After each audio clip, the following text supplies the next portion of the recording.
Hello, welcome to Raw vs. Wrestling for Monday Night Raw, January 31st, 2012. And I'll be honest with everybody, I did find this Raw quite enjoyable to certain extents. It was just nice to see certain tidbits of storylines going, not really all stemming from the pay-per-view, but just stemming throughout the show. The whole aspect of John Laurinaitis trying to do everything within his power to suck up to everybody throughout the show was, you know, in order to try to keep his job, was a nice little touch. I felt that worked out a little bit. That worked out a little bit better before going out there and doing the whole performance evaluation bit. But the matches themselves, outside of the Divas title match, and I'll give it this. I was all right with that being a squash match, only because it ended the match quick. In that case, it ended the match quickly. Which is unfortunate because the two of them can put on, both Eve and Beth Phoenix can put on a good match. But it got the whole John Cena Kane bit going again, because Kane's going to keep going after John Cena. He's going to go after Zack Ryder, and in this case he's going to go after Eve to try to get John Cena to embrace the hate. So in that case I was all right with that because it built into the storyline between Kane and John Cena, and that was all right. So that was all right with me. But the matches with Dolph Ziggler and Randy Orton, that match was spectacularly done. I really did like it a lot, and it was just quite enjoyable. And it was a great way to, after they did the opening promo with CM Punk being out there and John Laurinaitis making all the matches for the night. And then, of course, making the Elimination Chamber match as well for the next pay-per-view. And it just felt like that match itself after that was extremely well done for me. And, another match that was extremely well done, and and I absolutely enjoyed watching it, was the Daniel Bryan CM Punk match. And if anybody's seen their matches in ROH, these two could put on a show.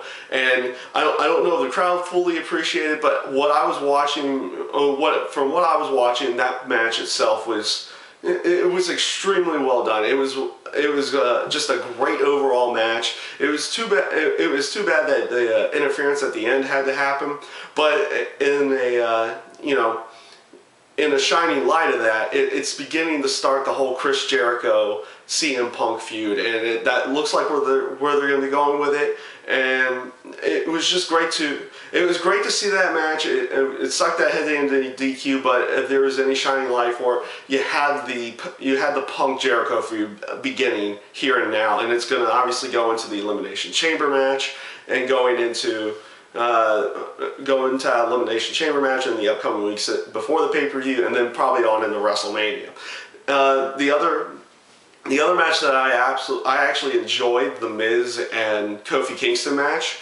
If anything, it was just a fun match to watch between the two of them. They did really well together, and for all aspects, it was nice to see. They named the Elimination Chamber guys. With Dolph Ziggler, R-Truth, Kofi Kingston, Miz, Jericho, and Punk, and you got to see all six of them tonight at least doing something. They were interacting with each other in some way, shape, or form outside of Dolph Ziggler.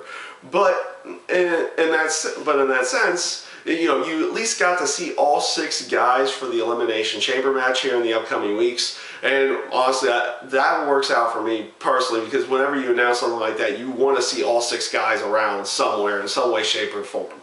The performance review thing, it was kind of funny how they were doing everything between him and John Laurinaitis.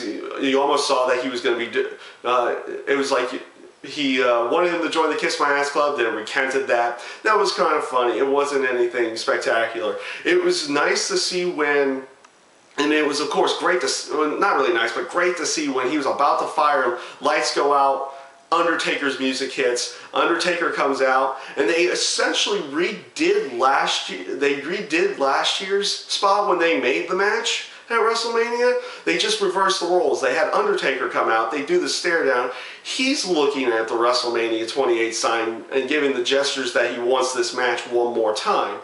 But honestly, I feel like since they started now, I feel that it was a better way for them to do where, you know, Triple H just patted him on the back and walked away, because now it's going to seem like, you know, Triple H doesn't necessarily want to do this. He maybe he just wants to be in the office role right now, and they're going to obviously be building over the weeks that it eventually will lead that Triple H will probably, you know, take on Undertaker at WrestleMania.